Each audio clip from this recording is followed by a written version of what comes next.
young chillin', a YouTube internet media villain. Can't be what you want her to be. She's a baby-faced heel on the first ring.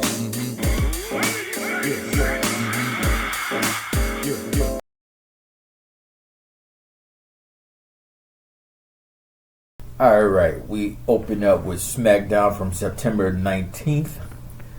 The go-home show for WrestlePalooza. SmackDown was in Toledo, Ohio. Brock Lesnar comes out. He goes berserk and he grabs Michael Cole, who was supposed to be interviewing him at the opening of the show. He grabs him and throws him into the ring.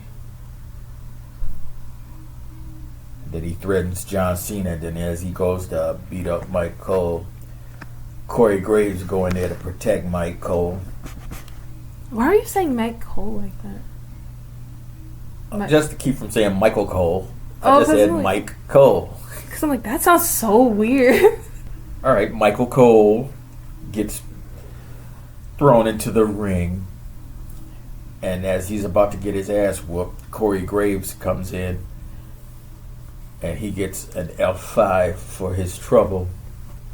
Well, actually, he got a couple of F5s. And then Brock Lesnar leaves.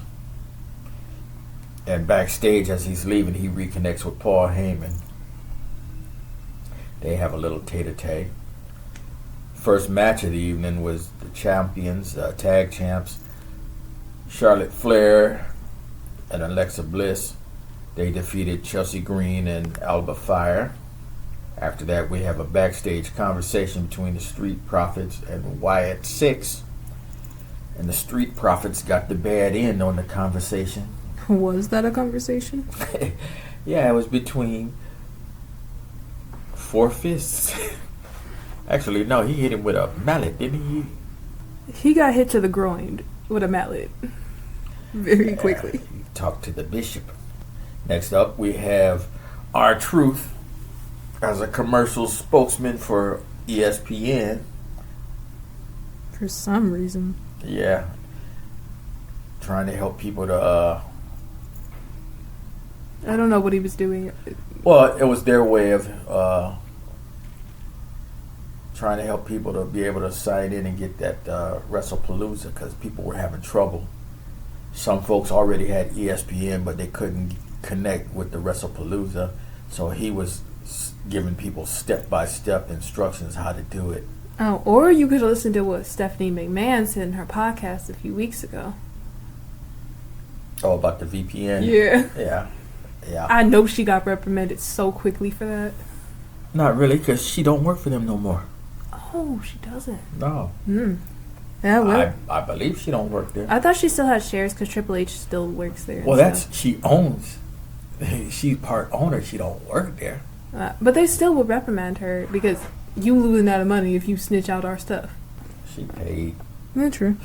Paid for a whole lifetime and a half.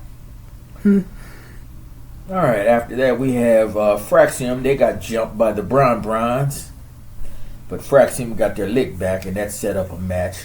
But then they lost their momentum, and the Bronze won. Then we had Nia Jax. She come out to do a promo on Jade Cargill and Tiffany Stratton. And then, of course, they come out, and they have a back and forth. Basically just to set up a triple threat match for the next week's SmackDown, which is tomorrow, actually. Then we have Sami Zayn, the U.S. champion. He defeated Carmelo Hayes.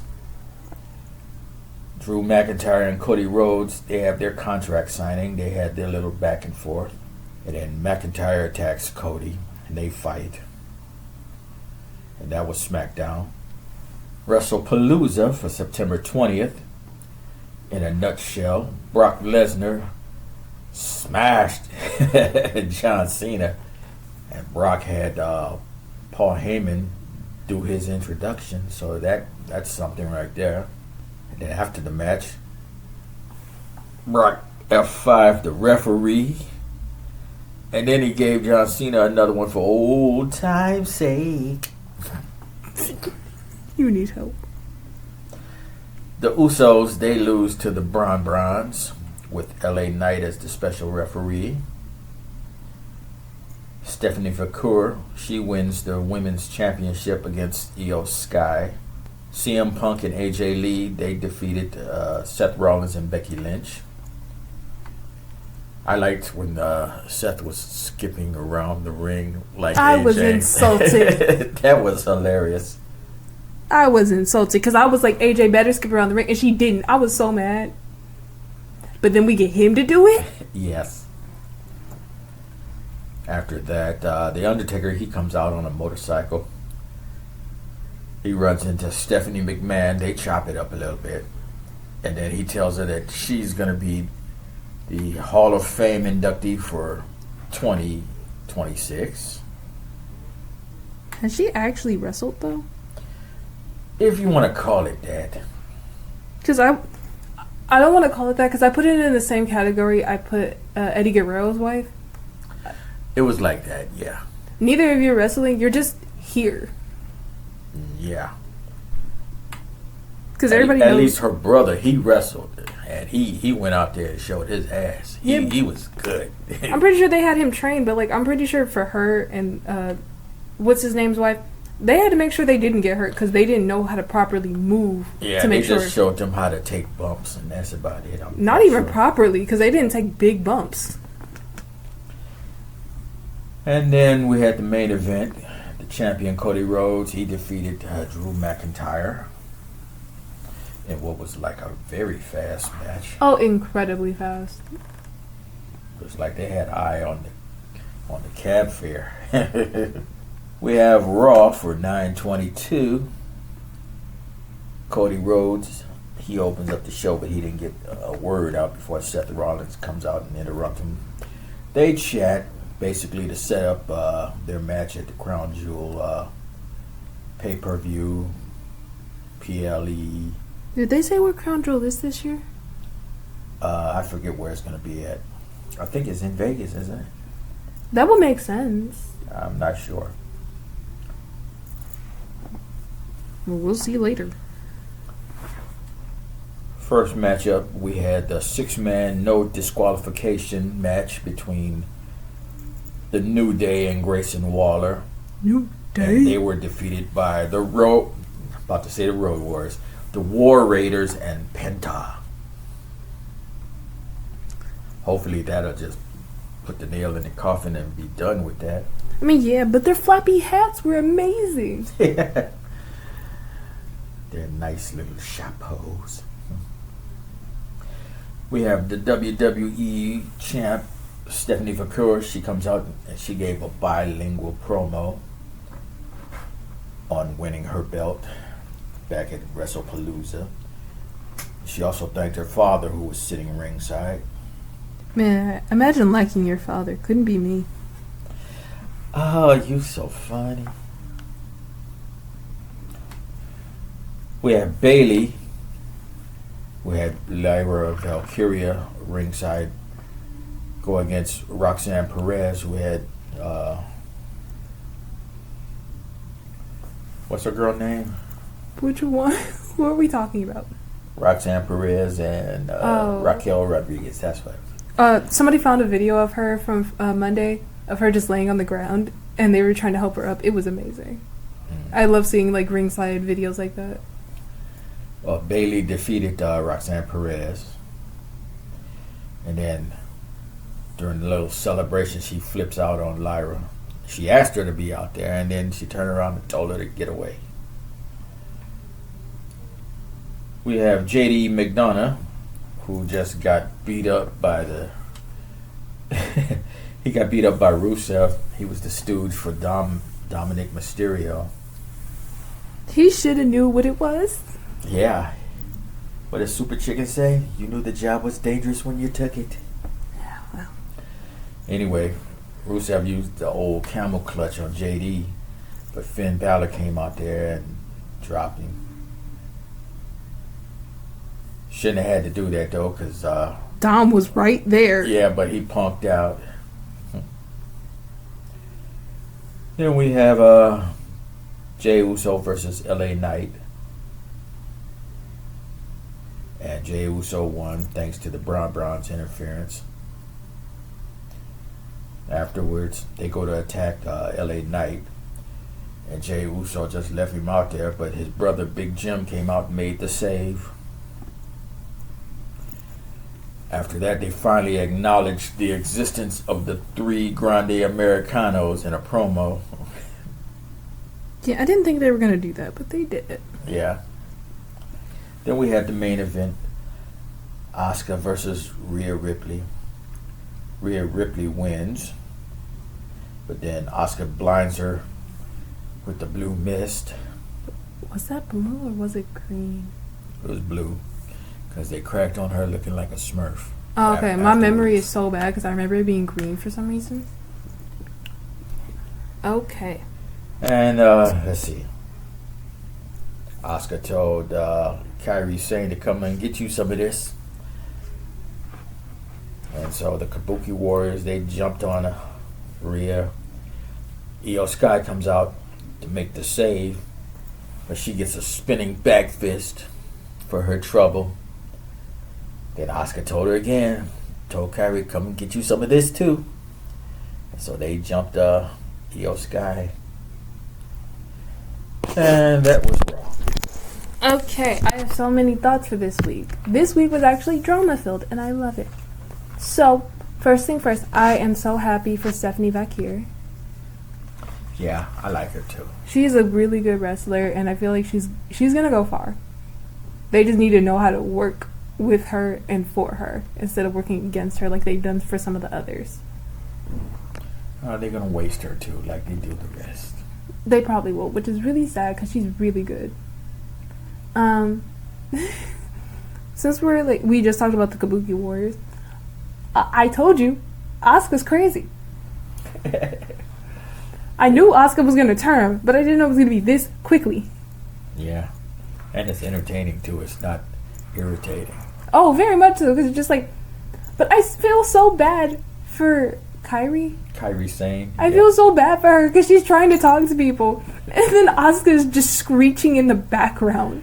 And the way she ducks and dips, it's just like in the movies. It's so over dramatic. And I'm just like, dang, nobody's gonna help her. No one sees how she's being forced to do this. But Rhea also warned Io Sky. She warned Io Sky what was gonna happen, and Io Sky did not want to listen.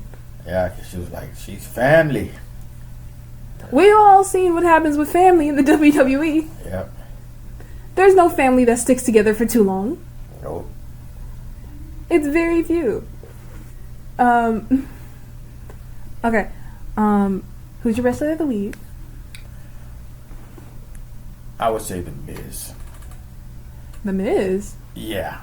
Although he didn't wrestle, he took over the announcer's desk. Oh, yeah, he did. For Mello. For Corey Graves. And, well, yeah, he called the match. But for Corey Graves, when Corey got his ass handed to him, he did real good. So I think they transitioning him into an announcer. And good. And he is very good. He gives the right amount of excitement, and he gives some nice insight, like most wrestlers who turn to announcing do. Yeah. My thing is just like, I don't like The Miz, but like, yeah. Better for you to do this than wrestling, because you're not good of a wrestler. Oh, yes, he is. I don't think he is. You got to look at the big picture.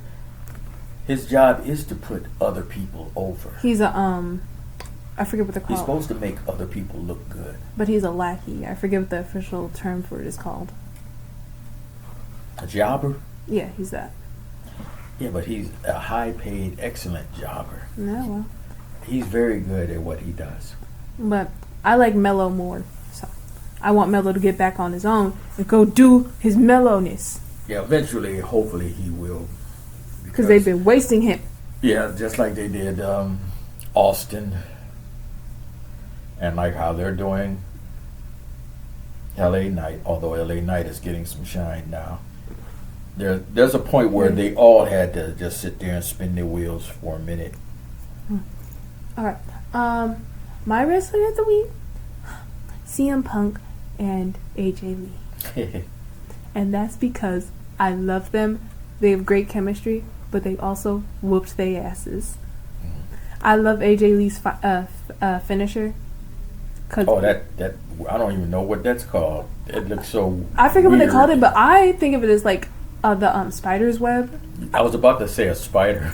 I think of it that because it's like a great way that like all it's just legs and arms you see, and then you just see a neck get cracked. I support it. But that was a great match. I loved it. I loved how extra everybody was in that match.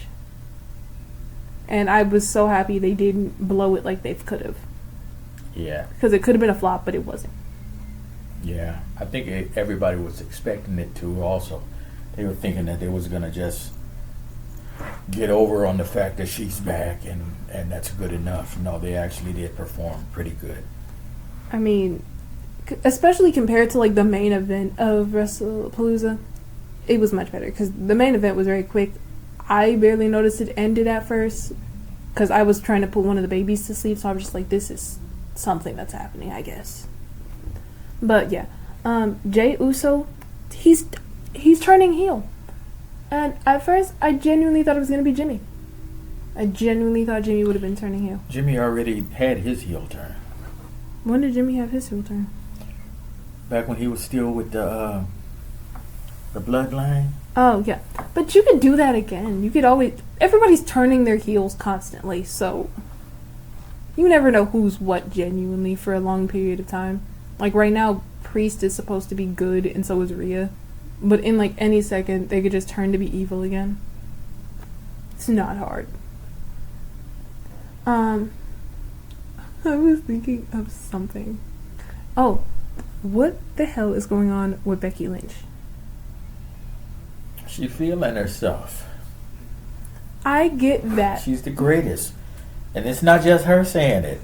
ESPN has said it. Sports Illustrated has said it. She has a book on the New York. I've never seen her book anywhere, though. Me either. And you know, I get all the wrestling books. I don't even remember where she wrote that. It had to have been a year ago. But I say this because she was tweaking all the way out in the back while Seth Rollins was just sitting there upset. And he's doing something. He's doing something that she's not going to find out until later, and then they're going to butt heads, and I can't wait for it to happen. You think so? I hope so. Because that would be like, people aren't expecting for those two to butt heads. So if you do it, you're subverting the standards. It's still going. Oh, yeah. But there's a lot that happened this week. It was good. It was great. But it's a lot to cover. But I will say, they have me excited for a lot more stuff to happen. It was a pretty good week. Yeah. It makes up for past 2 or 3 weeks now. It was kind of dry. It did. But I have 2 more thoughts before we sign off. I feel like they're going to take, what's his face? Farm Boy? I don't remember his name. It's still going. Farm Boy? Who is Farm Boy? Brock Lesnar. Oh. They could, because Brock Lesnar did talk to Paul Heyman, said they have some stuff to discuss. He might end up with Seth Rollins for a second and then turn on Seth at some point and just give Seth more muscle, but also give Seth the mental capacity to be like why he is the way he is. And then another thought is, when is Roman coming back? I know he's like recording the movie. Yeah, they say he's done, and he's done this week. He's finished this week, so he may be back real soon. Yeah, he posted something on his Instagram account. I loved it. It was great. But with that, Roman should be coming back soon to deal with everything that's happening with Seth Rollins and all that.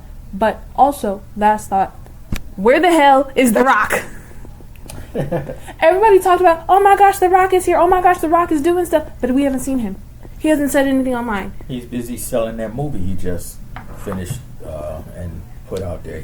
Yeah, but don't call yourself the final boss if you don't ever show up to prove that you are the final boss, that you were the scary one everybody thinks you are. Because talking all that stuff don't do nothing. That's the main concern for everybody that's out here. They're talking about that. But we'll sign off here.